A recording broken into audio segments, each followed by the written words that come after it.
इधर एक कवि है, अद्भुत कवि साहब। इस कवि का अपना एक स्टाइल है। वो उस दिन दो लोग आपस में कहासुनी कर रहे थे, खूब देर तक, आधा घंटे तक कहासुनी होती रही। फिर अगला पहुंचा, तब जाके उनमें मारपीट शुरू हुई। नाम में झंझट लगा है, झंझटी कवि है, नाम है पूरा सुनील झंझटी। जहां भी जाता है अगला ऐसे बीज बोता है कि झंझट हो ही जाए। कविताओं में बहुत शानदार व्यंग्य की शैली है। मैं सुनील झंझटी के लिए कुछ बहुत ज्यादा नहीं बोलूंगा, क्योंकि आज इनको बड़ा लंबा सुनाना है। आज इनको इतना सुनाना है कि आप सारे लोग सुनकर गदगद हो जाए। मैं बहुत प्यार के साथ भाई सुनील झंझटी को आमंत्रित कर रहा हूं, वो आए और अपनी हास्य व्यंग्य की कविताओं से इस महफिल को नया रंग दे दें। भाई सुनील झंझटी। कि जाने कितने रूपधार पर हर युग में तुम आयो, लेकिन कौनो रूपधार कलयुग में आओ तो जानी। और रावण मार्यो, कंस कमार्यो, मधु कैटभ संघार्यो, शिशुपाल पर चक्र चलायो, अब चलाओ तो जानी। शिशुपाल पर चक्र चलायो, अब चलाओ तो जानी। और द्रुपद सुता की लंबी चौड़ी धोती खूब बढ़ायो, बहुत जनी अब जींस कसे यही का बढ़ाओ तो जानी। और इसी खानदान की चार पंक्ति एक छंद पढ़ता हूँ कि मैंने पूछा घनश्याम 16 दिसंबर को, थे कहाँ पे आप, कहाँ आपकी सवारी थी। कि मैंने पूछा घनश्याम 16 दिसंबर को, थे कहाँ पे आप, कहाँ आपकी सवारी थी। और एक बहना की लाज लुटती रही, परंतु आए नहीं नाथ, मजबूरी क्या तुम्हारी थी। तो बोले घनश्याम हम आए थे तुरंत, किंतु लाज ना बचा सके हमारी भी लाचारी थी। और सारी होती उसको बढ़ा के बचा लेता लाज, किंतु उस वक्त जींस टॉप में कुंवारी थी। किंतु उस वक्त और चार चार पंक्तियां आपसे जोड़ने का प्रयास करता हूं। एक अभी दादाजी ने समस्याएं रखी किसानों की, चार पंक्तियां उससे जोड़ता हूं, सुनिएगा। इस साढ़ की समस्याएं जो हैं उसमें भी लोग अपना जुगाड़ निकाल लेते हैं। चार पंक्तियां रखता हूं, सुनिएगा। एक प्रेमी अपनी प्रेमिका से कहता है कि जाती हो तो जाओ, किंतु एक बात मानो मेरी, फिर कोई करके जुगाड़ चली आना तुम। कि जाती हो तो जाओ, किंतु एक बात मानो मेरी, फिर कोई करके जुगाड़ चली आना तुम। और योगी सरकार में मोहब्बत है वैन प्रिय, इसलिए त्योहारों की आड़ चली आना तुम। कि आएगा जो इतवार करूंगा मैं इंतजार, आएगा जो इतवार करूंगा मैं इंतजार, उस दिन काम छोड़ छाड़ चली आना तुम। और बाप पूछे कहाँ जा रही हो तो बता देना ये, हाँकने को जा रही हूँ साढ़ चली आना तुम। हाँकने को। और अभी लॉकडाउन हुआ, लोगों के ऊपर कुछ बदलाव गए। चार पंक्तियां रखता हूँ, सुनिएगा। कि कोरोना की महामारी जब से पधारी बंधु, दुनिया में तब से तमाम शोर हो गया। और पाक अमेरिका चीन इटली जापान बंद, भारत का भी तो बंद छोर छोर हो गया। और अपने ही घर में मैं बंद रहा कैदियों सा, भूल गया रात कब कब भोर हो गया। और शादीशुदा छोरियों को फायदा मिला सुनील, काला काला दूल्हा था जो गोर गोर हो गया। काला काला दूल्हा था। और महिलाओं पर साहब क्या परिवर्तन आया है, चार पंक्तियां रखता हूं कि सुनिएगा। कि जब से हुआ है लॉकडाउन हमारा देश, तब से वीरान हर गैल लगने लगी।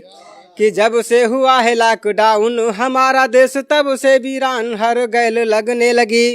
और अपने ही घर में मैं कैदियों से रहता हूँ, जिंदगी पुराना खपरेल लगने लगी। तो बंद कमरे में पड़े पड़े ताने झेलता हूँ, बंद कमरे में पड़े पड़े ताने झेलता हूँ, पत्नी हमारी बिगड़ैल लगने लगी। और मेकअप सामग्री लॉकडाउन में ना मिली तो गोरी गोरी बीबी भी चुड़ैल लगने लगी। मेकअप सामग्री और चार चार पंक्तियां पढ़ता हूँ। आप लोग भी मोबाइल रखते हैं, हम भी मोबाइल रखते हैं, लेकिन मोबाइल हमको कहाँ से कहाँ लेकर पहुँच गया है। चार पंक्तियां देता हूँ। कि डूबते मुसाफिर को देखा एक नदी में, जो चीखे व चिल्लाए कहे हमको बचा लो जी। कि डूबते मुसाफिर को देखा एक नदी में, जो चीखे व चिल्लाए कहे हमको बचा लो जी। तो सुन शोर दौड़ पड़े चौहद्दी के लोग सारे, कुछ कहे लग गया कि रस्सी पकड़ा दो जी।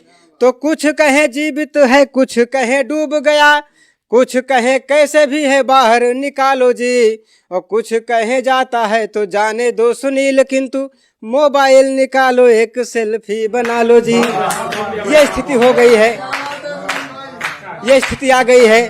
और चार पंक्तियां और जोड़ता हूं इसी क्रम में। लोग आजकल न जाने कहां कहां से क्या क्या विषय, लोग हास्य वाले जैसे होते हैं कि सिर्फ ससुराल से और राजनीति से ही हास्य निकालते हैं, लेकिन हमने एक नया प्रयोग किया है। जीभ और दांत के झगड़े को हमने कुछ लिखने का प्रयास किया है, सुनिएगा। कि एक दिन जीभ दांत में शुरू लड़ाई हुई, दांत बोले मेरा घर तू न रह पाएगी। कि एक दिन जीभ दांत में शुरू लड़ाई हुई, दांत बोले मेरा घर तू न रह पाएगी, दांत बोले मेरा घर तू न रह पाएगी। तो जीभ बोली पहले आई थी बाद में जाऊंगी, जीभ बोली पहले आई थी बाद में जाऊंगी, मेरे ही आगे तुम्हारी संख्या घट जाएगी। तो दांत बोले छोटा छोटा काट के चबा जाऊंगा, दांत बोले छोटा छोटा काट के चबा जाऊंगा, जीभ बोली दुश्मनी भारी पड़ जाएगी, और देकर गाली किसी को भीतर चली जाऊंगी, मारेगा वो चांटा तो बत्ती सी झड़ जाएगी। मारे। और कुछ मुक्तक पढ़कर अपना स्थान लेता हूँ। आजकल चार पंक्तियां रखता हूं, सुनिएगा। कि हम लोग खेती किसानी से जुड़े हुए कवि हैं, लेकिन हम लोग अपनी प्रेमिका को कब याद करते हैं। चार पंक्तियां पढ़ता हूं, सुनिएगा।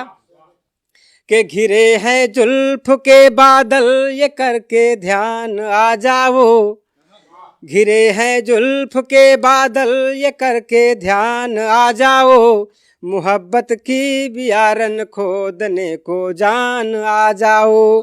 और रूप के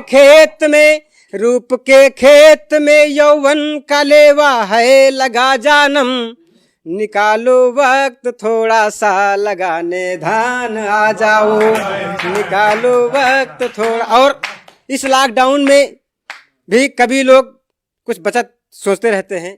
एक कवि अपने पत्नी से क्या कहते हैं कि पढ़ाई हो गई डिजिटल तो स्टिक कौन देखेगा, पढ़ाई हो गई डिजिटल तो स्टिक कौन देखेगा, डीएम यदि बन गया मंत्री तो डिस्ट्रिक्ट कौन देखेगा।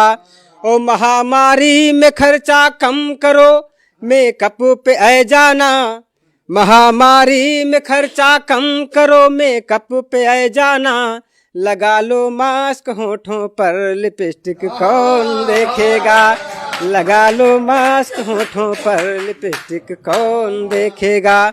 और साहब एक मंत्र है आई लव यू, कुछ लोग इसको एक शब्द कहते हैं, लेकिन हमारी नज़र में ये एक मंत्र है। और बुजुर्ग इसका बखूबी जाप करते हैं, और वो जाप करते हैं तो उनको वो स्थान प्राप्त है जहाँ पर भगवान श्री कृष्ण का जन्म हुआ था। आइए क्या फायदे देता है, क्या नुकसान देता है, आई लव यू से आपको इंगित कराता हूँ, सुनिएगा। कि आई लव यू बड़ा कारगर लेकिन मौके मौके, आई लव यू बड़ा कारगर लेकिन मौके मौके, और हुए सामने वाला सहमत मारो छक्के चौके, हुए सामने वाला सहमत मारो छक्के चौके। तो माँ से कहें जो आई लव यू दुनिया की दौलत पायन, माँ से कहें जो आई लव यू दुनिया की दौलत पायन, भैया से कहें तो काम काज में दुगनी मोहलत पायन, बहन से कहा आई लव यू राखी का त्योहार दिहिस, बीबी से कहा जो आई लव यू तो तनमन धन वार दिहिस, बस हम जानना आई लव यू काम करी हर मोड़ पर, बस हम जानना आई लव यू काम करी हर मोड़ पर। एक मैडम से आई लव यू बोल देन हम रोड पर, एक मैडम से आई लव यू बोल देन हम रोड पर, तो ऐसा तोहफा दिस है हमका भूलित है भूल न पाई थे, जब जब पुरवैया डोलत है तब हरदी तेल मलाई थे। और चलते चलते चार पंक्तियां पढ़ता हूं। हाथ से लिखना, कोरा हाथ से लिखना कोई कला नहीं है। चार पंक्तियां पढ़ता हूं, सुनिएगा। कि अगर कुदरत नहीं होती तो तुम या हम नहीं होते, अगर कुदरत नहीं होती तो तुम या हम नहीं होते, लगाते पौध खुशियों की तो फिर ये गम नहीं होते, लगाते पौध खुशियों की तो फिर ये गम नहीं होते। ओ गाय जितना अगर माँ बाप की सेवा पे बल देते, गाय जितना अगर माँ बाप की सेवा पे बल देते, तो हिंदुस्तान के अंदर ये वृद्धाश्रम नहीं होते। तो हिंदुस्तान, जय हिंद, जय भारत।